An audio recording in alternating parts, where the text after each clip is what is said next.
오늘은 16번째 연입니다. 16번째 연은 히브리어 알파벳 16번째인 아인이라는 알파벳으로 모든 절이 시작이 됩니다. 아인이라는 알파벳은 눈, 우리 보는 눈 있죠? 눈, 그리고 샘, 우물, 샘이라는 뜻이 있습니다. 그러니까 눈과 샘은 아주 연결이 되어 있다. 여러분, 눈 그러면 생각나는 게 뭐죠? 아담과 하와를 유혹했던 뱀의 말. 뱀이 무슨 말로 유혹합니까? 선악을 알게 하는 나무의 열매를 다 먹으면 눈이 밝아져서 선악을 아는 일에 하나님처럼 될 거야. 그렇게 유혹하죠. 그래서 아담과 하와가 눈이 밝아져서 선악을 아는 일에 하나님처럼 되려고 선악과를 다 먹게 됩니다. 그랬더니 어떻게 됩니까? 정말 눈이 밝아졌어요. 근데 눈이 밝아져 가지고 자기들이 벌거벗었음을 알게 되고 무화과 나무 잎으로 치마를 해 입고는 나무 뒤에 숨어요. 눈이 밝아지는 건 좋은 건 아닙니까? 근데 눈이 밝아졌더니 자기들이 벌거벗음을 알고는 그 두려움과 수치에 숨어서 벌벌 떨게 됩니다. 그리고 에덴 동산에서 쫓겨나요. 그러면 이때 밝아진 눈은 원래는 밝아지면 안 되는 눈인데 밝아진 것입니다. 그러니까 이 아담과 하와가 선악을 알게 하는 열매를 따먹고 밝아진 눈, 이 눈이 뭘 가리키겠어요? 바로 우리 속에 죄가 들어온 걸 가리켜요. 죄. 이게 죄고, 이게 우리의 그 사람이고, 이게 성경이 말하는 육입니다. 육. 그래서 마태복음 6장 22절에 보니까 눈은 몸의 등불이니 그러므로 내 눈이 성하면 온몸이 밝을 것이요 눈이 나쁘면 온몸이 어두울 것이니 그러므로 내게 있는 빛이 어두우면 그 어둠이 얼마나 더하겠느냐. 한 사람이 두 주인을 섬기지 못할 것이니. 눈이 뭐라 그래요? 몸의 등불이고 빛이다. 눈이라는 게 등불이고 빛이라는. 원래 하나님이 우리 안에 빛으로 들어와 주심으로 우리가 그 빛에 참여하고 있다고 그랬죠. 근데 인간들이 자기들 속에 들어온 그 빛을 도둑질 해가지고 그 하나님의 빛을 인간의 빛으로 바꿔버리고 자기가 빛이 되어버려요. 빛. 자기가 빛이 돼요. 그러니까 아담과 하와가 선악을 알게 하는 그 열매를 먹고 밝아진 눈이란 뭐냐? 바로 인간이 스스로 자신의 주인이 머리가 되어 있는 상태. 그걸 가르치는 거예요. 내가 나의 주인이 머리가 되어 있는 상태. 그러면 여러분, 우리는 머리가 아니죠. 그러니까 사실은 머리가 없는 상태. 가짜 머리를 가진 상태.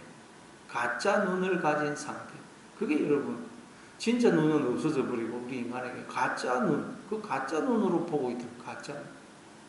그걸로 모든 걸 판단하고 결정하고 그러거든요. 그래서 우리는 이제 이 가짜 눈은 어두워지고 진짜 눈이 밝아지는 것. 우리의 그 사람은 약해지고 속 사람은 강건해지는 것. 그래서 모든 걸 하나님의 시각으로 보는 것. 그래서 그렇게 되면 어떻게 된다고요? 이제 샘이 보인다. 샘. 그래서 창세기 21장에 보니까 그 아브라함의 집에서 쫓겨난 하갈의 아들 이스마엘과 쫓겨나서 광야를 배회하다가 아들 이스마엘이 물이 없어서 목이 말라 죽어가죠. 그러니까 하갈이 방성대곡을 합니다. 그랬더니 하나님이 하갈의 눈을 밝혀주심으로 샘을 발견하게 됩니다. 샘. 그래서 그 샘에서 물을 떠서 아들에게 먹여서 마시게 해서 살게 하죠. 우리 그 사람이 약해지고 속 사람이 강건해집니다. 이 가짜 눈은 어두워지고 진짜 눈이 밝아지면 우리가 샘을 발견하게 된다. 하나님이 나와 함께 하심을 알게 된다는 거예요. 그러면 우리의 마음속에 생수의 강이 흐르게 되는 거예요. 우리가 보고 있는 눈은 가짜 눈이에요. 가짜 눈. 진짜 눈이 밝아져야 돼요. 그래서 우리가 보고 판단하고 우리가 내리는 판단, 결정, 뭐 뜻, 그건 여러분 나를 속이는 것임을 알아야 돼. 그래서 우리 인생을 살아보면 알게 되죠. 내 판단, 내 결정, 내 생각, 내 뜻은 그건 가짜구나. 나를 속이는 것이구나. 나는 오직 하나님의 뜻, 하나님의 생각, 하나님의 판단, 그게 진짜인 줄 알고 받아들여야 되는 것이구나. 깨닫게 되는 것이고. 그게 여러분, 그 사람은 약해지고 속 사람이 강해지는 것이고 이 육은 약해지고 우리 이 믿음의 눈이 밝아지는 것. 오늘 본문은 거기에 대해서 말씀을 하고 있겠다. 그렇게 우리가 추측을 할 수가 있습니다. 그래서 121절에 보니까 내가 정의와 공의를 행하여 싸우니 나를 박해하는 자들에게 나를 넘기지 마옵소서. 시인은 자신이 정의와 공의를 행했다 그래요. 말씀대로 살렸고 믿음대로 살렸고 애를 썼다 그래요. 그런데도 나를 박해하는 자들이 있더라는 거예요. 우리가 믿음대로 말씀대로 살려고 하는데 나를 박해하는 자가 있더라는 거예요. 참 이게 신앙생활을 할 때 우리가 가지게 되는 어려움입니다. 어려움. 신앙생활을 잘하면 모든 게 형통해야 되는데 참 모든 어려움이 해결이 돼야 되는데 그렇지 않고 신앙생활을 하니까 나를 박해하는 자가 있더라는 것입니다. 나는 바른 길을 걷고 바른 삶을 살려고 하는데 박해를 당한다. 환난을 당한다는 거죠. 예수님도 너희가 세상에서는 환난을 당할 것이다 그랬죠. 환난을 당한다. 이게 여러분 참 이 땅에서 믿음을 지키며 사는 성도들이 가지게 되는 고민이고 갈등입니다. 갈등. 그래서 122절에 주의 종을 보전하사 복을 얻게 하시고 교만한 자들이 나를 박해하지 못하게 하소서 그래요. 먼저 이 시인은 자신을 주의 종이라고 그래요. 주의 종. 자신을 주의 종. 이게 바른 인식이죠. 우리는 주의 종입니다. 종. 그래서 이 시인은 자신이 주의 종으로 행하고 있다. 종. 종의 특징이 뭡니까? 자기의 소유가 없다는 거예요. 옛날에 종이라는 노예거든요. 자기의 소유가 없다는 거예요. 나라는 존재도 주인 겁니다. 그리고 종은 오직 주인의 뜻에 순종하는 겁니다. 주인이 종이면 자기 생각내서 그건 종이 아닙니다. 철저하게 주인의 뜻에 순종하는 자. 사도 바울도 그 로마서 같은 데 보면 예수 그리스도의 종 바울은 그래서 종이라는 게 종. 우리는 하나님의 종이라는 걸 알아야 돼. 이 나라는 존재가 내 것이 아닙니다. 하나님 것이에요. 그리고 우리는 이 나라는 존재가 내 것이 아니에요. 하나님이 나의 주인이고 머리 있어요. 그러니까 우리는 내 뜻이 아니고 하나님의 뜻, 하나님의 생각, 하나님의 판단, 그게 뭔지를 깨닫고 순종을 하는 삶을 살아야 됩니다. 이걸 늘 기억해야 돼요. 그리고 우리는 여러분 내 인생을 산다 그러지만 사실은 내 인생이 아니고 하나님의 인생을 살고 하나님의 인생. 왜? 나라는 존재가 내 것이 아니거든. 하나님의 것이. 내 인생을 산다. 사실은 내 인생이 아니고 하나님의 인생을 우리가 살고 있는 이걸 늘 기억해야 돼요. 하나님의 인생이니 하나님의 뜻, 판단대로 살아야 되지 않겠어요? 자, 그래서 이제 이 시인은 그래서 종으로 살았다 그래요. 종으로 살았는데 문제는 뭐예요? 끊임없이 어려움을 당하더라. 하나님이 마치 나를 버리신 것 같고 나를 떠나신 것처럼 그렇게 느껴지더라. 우리도 신앙생활을 하다 보면 그런 경험을 얼마나 많이 합니까? 하나님이 나를 떠나신 것 같고 나를 잊어버리신 것 같고 그래서 내 인생은 실패 인생인 것 같고 그렇게 느껴집니다. 요셉이 안 그렇게 했습니까?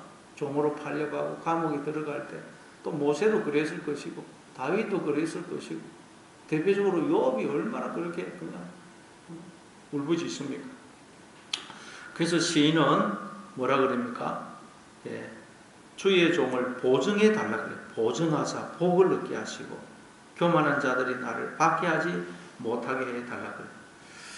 그렇습니다. 우리가 지금은 고난을 당하고 어려움을 겪는다 할지라도 내 인생이 결국은 승리로 영광으로 축복으로 기결될 것이다 하는 것을 우리가 확신할 수 있다면 지금 좀 어려움을 당하고 고난이 있다 할지라도 그게 아무 문제가 안 될 것입니다. 그래서 이 시인은 주의 종을 보증해 달라고, 내가 지금 어려움 당하고 고난을 당하지만 결국 내 인생이 축복으로 승리로 영광으로 기결될 것이라는 것을 내가 믿을 수 있도록 뭔가 보증을 해달라고 그렇게 이야기하고 있습니다. 예, 욥도 보면 극심한 고난 속에서 욥도 이런 말을 했어요. 욥에서 17장 3절에 보면 청하건대 나에게 보증물을 주소서, 나의 손을 잡아줄 자가 누구리까. 예, 참 하나님을 섬기고 말씀대로 살려고 하는데도 극심한 고난과 핍박과 환난이 오면 우리도 다 이런 생각이 들어요. 그럼 하나님이 우리에게 주신 보증이 뭘까요? 보증. 에베소서 1장 13절 14절에 보면 그 안에서 너희도 진리의 말씀 곧 너희의 구원의 복음을 듣고 그 안에서 또한 믿어 약속의 성령으로 인치심을 받았으니 이는 우리 기업의 보증이 되사 그 얻으신 것을 속량하시고 그의 영광을 찬송하게 하려 하심이라. 약속의 성령으로 우리에게 인을 친 것이 바로 우리가 앞으로 기업을 상속하게 될 것이라는 것을 보증하는 보증이래요. 보증. 성령의 약속의 성령으로 인을 친 것이 내가 앞으로 하나님 나라를 기업으로 받을 것이다. 그걸 우리에게 확신케 해주는 보증이 된다. 보증. 성령으로 인을 짓다는 말이 뭐죠? 하나님이 우리 안에 영으로 말씀을 넣어서 하나가 되어 주심으로 우리가 생명으로 존재하는 걸 말해요. 창세기 2장 7절이죠. 그게 하나님의 땅의 흙으로 사람을 지으시고 그 코에 생기를 불어넣으니 사람이 생명이 되더라. 그래서 고린도후서 1장 22절에도 보면 그가 또한 우리에게 인치시고 보증으로 우리 마음에 성령을 주시느니라. 우리가 앞으로 반드시 승리할 것임을, 영광의 자리에 설 것임을, 복의 자리에 설 것임을 우리가 확신할 수 있도록 하나님이 우리에게 주신 보증이 뭐라 그래요? 성령이라는 게 성령. 모든 인간들 속에 하나님이 영으로 로고스로 들어와 주심으로 인간들이 생명으로 존재하죠. 그러니까 우리에게 생명이 주어져 있다는 말은 내가 결국 하나님이 함께 하셔서 결국 내가 영광의 자리, 복의 자리, 승리의 자리에 설 것임을 우리에게 보증하는 보증이 됩니다. 보증, 알으라고, 보증물, 담보물, 계약금 그런 뜻이에요. 지금 여기서부터 우리는 하나님 나라를 맛보기로 누리고 있는 거예요. 그리고 반드시 하나님 나라를 상속받게 될 것임을 보증하는 보증물이 바로 우리에게 주어진 생명이에요. 생명. 성령이 곧 생명 아닙니까? 나에게 주어진 이 생명을 우리가 여기서 영생을 맛을 보고 그리고 진짜 영생을 우리가 상속하게 될 것을 우리에게 보증하는 보증물이에요. 보증. 예. 이걸 우리가 알게 되면 믿음의 눈이 열리면 이걸 우리가 알게 되는 거예요. 믿음의 눈이 열리면 이야, 이게 얼마나 놀라운 사실이에요. 그러면 우리의 마음속에서 생수의 강이 흘러넘치게 됩니다. 예, 또한 시인은 교만한 자들이 나를 박해하지 못하게 해달라고 122절에 보니까 교만한 자들이 나를 박해하지 못하게 해달라고 기도합니다. 왜 교만한 자들이 우리 믿는 사람을 성도들을 박해하는 일이 생기는 것일까요? 왜 하나님께서 악을 이 세상에 허용하시는 걸까요? 왜 악인들을 허락하시는 걸까요? 왜 의인들이 불의한 자들에게 박해받는 일을 하나님이 허락하시는 걸까요? 이해가 안 되죠. 요셉도 형들한테 팔려가고 모세도 다윗도 사울 왕에게 쫓겨다니고 박해를 당해요. 왜 하나님 그런 일을 허락하실까요? 이스라엘 백성들도 애굽에 내려가서 애굽의 바로 왕한테 얼마나 박해를 당합니까? 하나님 왜 이런 일을 허락하실까요? 로마서 9장 17절에 보니까 성경이 바로에게 이르시되 내가 이 일을 위하여 너를 세웠으니 곧 너로 말미암아 내 능력을 보이고 내 이름이 온 땅에 전파되게 하려 함이라 하셨으니 하나님이 바로를 세우신 이유가 뭐라 그래요? 바로 이 일을 위하여 내가 너를 세웠으니 이 일이란 앞에 15절에 나오는 내가 긍휼히 여길 자를 긍휼히 여기고 불쌍히 여길 자를 불쌍히 여기리라. 이걸 말해요. 즉 하나님이 긍휼히 여길 자를 긍휼히 여기시고 불쌍히 여길 자를 불쌍히 여기신다는 것을 우리에게 알게 하시려고 바로를 세웠다는 거예요. 우리 주변에 악한 자들을 악을 허락하셨다는 거예요. 하나님이 불쌍히 여길 자를 불쌍히 여기고 긍휼히 여길 자를 긍휼히 여기신다는 거예요. 알게 하려고. 그럼 여러분 하나님으로부터 불쌍히 여김을 받고 긍휼히 여김을 받을 자는 원래 누구죠? 인간 중에는 아무도 없어요. 왜? 모든 인간은 다 죄인입니다. 우리도 다 죄인으로 하나님을 대적하고 하나님의 원수로 행했지 않습니까? 그런데 인생을 살아보니 원래부터 하나님으로 하나님에게 긍휼히 여김을 받고 불쌍히 여김을 받을 수 있는 그런 자격을 가진 사람은 아무도 없다는 걸 알게 돼요. 그런데도 자격 없는 우리를 하나님이 불쌍히 여기시고 긍휼히 여기신다는 걸 우리로 알게 하시려고 하나님이 바로를 세우셨다는, 이 세상에 악한 자들을 허락하셨다는, 우리 속에도 악이 있지 않습니까? 우리가 바로 아닙니까? 바로. 그걸 깨달아. 그러니까 여러분 우리 주변에 악한 자들이 있습니다. 그 악한 자들을 볼 때마다 내가 저 사람과 똑같이 저 사람의 속에 있는 악이 내 속에도 들어와 있지. 그런데 이렇게 자격 없는 나를 하나님이 불쌍히 여기시고 긍휼히 여기주시는구나. 그거 깨달으라고 하나님이 바로를 세우셨다는, 이 세상에 악한 자들을 허락하셨다는 거예요.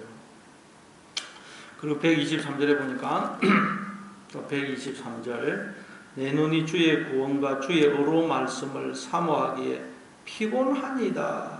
피곤한, 주의 구원을 바라고 말씀대로 살려고 하는데 그게 이제는 너무 힘이 들고 지친다는 거예요. 예. 우리도 신앙생활 하다 보면 이런 고백을 할 때가, 이런 마음이 들 때가 많죠. 신앙생활 하는 게 너무 이제 힘이 들고 지쳐요. 왜냐하면 말씀대로 살아도 뭔가 어려움이 해결이 안 되고 계속 고난이 있고 어려움을 당하고 억울함을 당하니까 말씀대로 사는 게 무슨 의미가 있나? 하나님이 나를 속이신 것 같다. 그런 생각이 들 때가 많습니다. 왜? 믿음대로 말씀대로 살려고 하는데도 자꾸 고난을 당하고 억울함을 당하고 그러면 그런 생각이 드는 거예요. 그렇게 기도했는데도 그냥 병은 낫지도 않고 여러 가지 어려운 문제는 해결이 안 되고 그러면 이런 생각이 듭니다. 그냥 나중에는 지칩니다. 지금 시인도 그런 고백을 하고 있어요. 대표적으로 욥이 그랬지 않습니까? 124절입니다. 주의 인자하심대로 주의 종에게 행하사 내게 주의 율례들을 가르치소서. 그래. 주의 인자하심대로 주의 종에게 행해달라고 이야기합니다.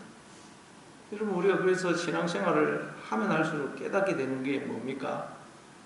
나에게는 하나님의 인자가, 헤세드가, 은혜가 필요하구나. 하나님의 긍휼히 여기신가, 불쌍히 여겨주심이 필요한 것이구나 깨닫게 돼요. 왜냐하면 우리가 신앙생활을 하면 할수록 나에게는 믿음이 없구나. 나에게는 믿음이 부족하구나. 나는 죄인이구나. 나는 하나님으로부터 은혜와 그 긍휼을 받을 자격이 전혀 없는 자구나 하는 것을 깨닫기 때문에, 그래서 인자하신 대로 종에게 행해달라고, 인자를 베풀어 달라고 그러는 것입니다. 그리고 시인은 주의 율례들을 내게 가르쳐 달라고 이야기합니다. 왜냐하면 여러분 내 뜻, 내 판단, 내 생각대로 인생을 살아보니 거기에는 답이 없다는 걸 알거든요. 내 생각, 내 뜻, 내 판단대로 살아보니 거기는 답이 없어요. 답이. 내 뜻, 내 판단, 내 생각은 나를 속이는 그런 것임을 알게 돼요. 그래서 내 뜻, 내 판단대로 살면 이거 나를 속이는 것이구나. 하나님의 뜻, 하나님의 판단, 하나님의 생각을 알게 해달라고 그래서 고백을 하게 돼요. 고백. 그렇죠. 우리가 인생을 살아오면 우리 속에요. 그래서 흔히 이런 말이 있지 않습니까? 20대는 세상을 변화시키려고 짱돌을 들었다. 30대는 아내를 변화시키려고 눈초리를 들었다. 40대는 자식을 변화시키려고 해초리를 들었다. 그러다가 50대가 되자 변화되어야 될 사람은 나라는 걸 알았다. 그런 말이죠. 20대, 30대, 40대 그때 그 생각 판단은 그때 나로서는 옳았다고 생각해요. 지나가 보니까 그 나의 생각, 판단, 결정이 틀렸음을 알게 되는 거예요. 그러니까 여러분 내 생각, 내 판단, 내 뜻은 항상 나를 속인다는 걸 알아야 돼요. 그걸 우리가 알아야 돼요. 그러면 어떻게 되냐? 하나님의 판단, 하나님의 생각, 하나님의 그 뜻, 그걸 가르쳐 달라고 우리는 기도할 수밖에 없는 것입니다. 125절에 나는 주의 종이오니 나를 깨닫게 하사 주의 증거들을 알게 하소서. 또 다시 한번 시인은 자신을 주의 종이라고 그래요. 주의 종. 주의 종이라는 말은 무슨 뜻이에요? 나라는 존재가 내 것이 아니고 하나님이 나의 주인이시고 머리가 되신다는 거예요. 나는 나의 주인이 아니고 머리가 아닙니다. 그렇기 때문에 우리는 주인 되시고 머리 되신 하나님의 뜻, 하나님의 판단, 하나님의 생각을 알아야 되는 거예요. 그래서 나를 깨닫게 하사 주의 증거들을 알게 해달라고 기도합니다. 우리가 기도해야 될 게 이것입니다. 딴 게 아닙니다. 나는 종입니다. 하나님이 나의 주인이시고 머리가 되시오니 주인 되신 하나님의 뜻이 뭔지, 판단이 뭔지, 내 인생을 하나님의 뜻과 계획이 뭔지를 알게 해주세요. 나를 이 세상에서 보내어서 인생을 살게 하시는 목적이 뭔지 알게 해주세요. 나로 하여금 지금 이 일을 당하게 하시는 그 하나님의 뜻이 뭔지 알게 해주세요. 그래서 하나님의 뜻을 이루는 삶을 살게 해주세요. 우리가 종이라면 당연히 그 기도를 해야 되지 않겠어요? 주인이 우리를 여기 보냈다면, 나를 보냈다면 그 주인의 뜻이 뭔지를 알고 그 주인의 뜻을 이루는 삶을 살아야 되기 때문에 우리는 그 기도를 해야 됩니다. 하나님, 나를 지으시고 나를 여기에 보내신 목적이 뭡니까? 주님의 뜻이 뭡니까? 내가 어떻게 살아야 됩니까? 그 기도를 해서 우리가 주님의 뜻을 이루는 삶을 살아야 됩니다. 그걸 우리는 어디서 알 수가 있습니까? 말씀을 통해서 알 수가 있죠. 말씀. 그래서 하나님이 우리에게 이 성경 말씀을 주십니다. 그래서 데살로니가전서 5장 16절에 보니까 항상 기뻐하라, 쉬지 말고 기도하라, 범사에 감사하라. 이는 그리스도 예수 안에서 너희를 향하신 하나님의 뜻이라. 우리를 이 세상에 보내신 하나님의 뜻은 항상 기뻐하고 쉬지 말고 기도하고 늘 하나님과 동행하고 범사에 감사하는 것. 그게 우리를 향하신 하나님의 뜻이라고 그래요. 또 126절입니다. 그들이 주의 법을 폐하여 싸우니 지금은 여호와께서 일하실 때니이다. 악한 자들이 주의 법을 폐했기 때문에 여호와께서 일하실 때라고 시인은 이야기합니다. 그러니까 악한 자들, 교만한 자들이 하나님의 말씀을 폐하는 것, 그것을 하나님이 허락하시는 이유가 뭐라는 거예요? 하나님이 일하고 계시다는 걸 우리로 알게 하기 위해서는 하나님이 이 세상에 악을 허락하시는 이유, 악한 자들을 허락하시는 이유, 이 코로나 바이러스를 허락해가지고 우리로 하여금 이렇게 어려움과 불평과 고통을 당하게 하시는 이유, 태풍을 허락하시는 이유, 질병을 허락하시는 이유, 우리가 악한 자들 때문에 고통과 억울함을 당하게 하시는 이유가 뭐라는 거예요?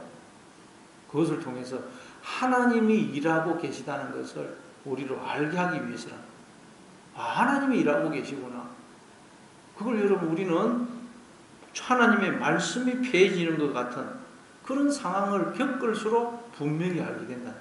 아, 하나님이 일하고 계시고 우리 인생에 여러분 여러 가지 이해할 수 없는 어려움, 고난, 억울함을 당하고 고통을 당하는 일들을 허락하시는 것, 하나님이 안 계시는 것처럼 느껴지는 그런 상황을 허락하시는 이유가 뭐냐? 그럼에도 불구하고 하나님은 항상 나와 함께 하시면서 나를 위해서 일하고 계시다는 것을 우리로 알게 하기 위해서라는 참 이게 역설입니다. 역설. 그러니까 여러분 지금도 우리가 하나님의 말씀이 폐해진 것 같은 그런 여러 가지 상황에 처할 때 하나님이 일하고 계심을 나로 알게 하시려고 이런 상황을 허락하셨다 하는 걸 기억하시기 바랍니다. 또 127절에 그러므로 내가 주의 계명들을 금고 순금보다 더 사랑하나이다. 시인은 이런 이유로 하나님의 말씀을 금고 순금보다 더 사랑한다. 순금은 이 세상에서 가장 가치 있는 걸 가리키지 않습니까?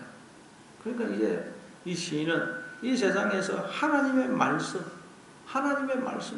가장 이제 사랑한다는 거예요.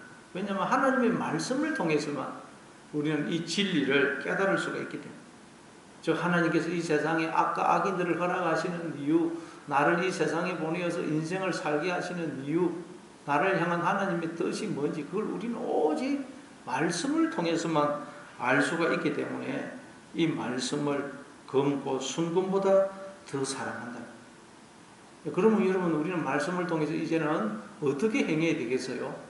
우리를 향한 하나님의 뜻은 뭡니까? 128절. 그러므로 내가 범사에 모든 주의 법도들을 바르게 여기고 모든 거짓 행위를 미워한다는 거예요. 범사에 주의 법도들 바르게 여긴다. 주의 법도 하나님의 뜻, 그 하나님의 뜻을 따라 행하고 모든 거짓 행위를 미워한다. 그러니까 여러분 우리는 이 거짓 행위, 즉 죄와 악을 미워해야지 죄인과 악인을 미워하면 안 된다는 거예요. 반대로 그러나 또 반대로 우리가 죄인과 악을 미워하지 않고 불쌍히 여긴다고 해서 그들의 악한 행동과 거짓된 행동마저 우리가 인정하거나 동조하거나 또는 눈 감고 넘어가주거나 그러면 안 된다는 거예요. 우리는 반드시 죄와 죄인, 악과 악인을 구분해서 죄인과 악인은 불쌍히 여기게 됩니다. 그러나 죄와 악은 미워해야 된다는 거예요. 거짓된 행위를 미워한다 그러죠. 악인들의 악한 행위, 거짓된 행위는 우리가 반드시 미워해야 돼요. 그것까지 동조하면 안 된다는 거예요. 죄인과 악인을 우리가 불쌍히 여긴다고 해서 그들의 죄된 행위, 악한 행위, 거짓된 행위마저 동조하고 눈 감아주고 그냥 넘어가면 안 된다는 거예요. 그건 반드시 미워해야 됩니다. 그 악을 미워해야 돼요. 이걸 우리는 말씀을 통해서만 알 수가 있대요. 말씀을 통해서 이걸 깨닫게 돼요. 그러면 내 속에도 악이 있지 않습니까? 내 속에도 죄가 들어와 있고 이걸 우리가 미워하면 그 죄와 점점 우리가 멀어지게 되는 거예요. 내 속에 있는 죄를, 악을 미워해야 됩니다. 점점 그러면 우리는 죄와 멀어지면서 눈이 밝아지게 돼요. 이게 여러분 눈이 밝아지게 돼요. 눈이. 그럴 때 우리는 나와 함께 하시는 하나님을 발견하게 되고 또 나로 인생을 살게 하시는 하나님의 뜻과 목적을 알게 됩니다. 이런 목적으로 하나님이 나로 인생을 살게 하시는구나. 그때 우리의 심령에서 생수의 강이 흘러 넘치게 되는 것입니다. 우리 말씀을 시간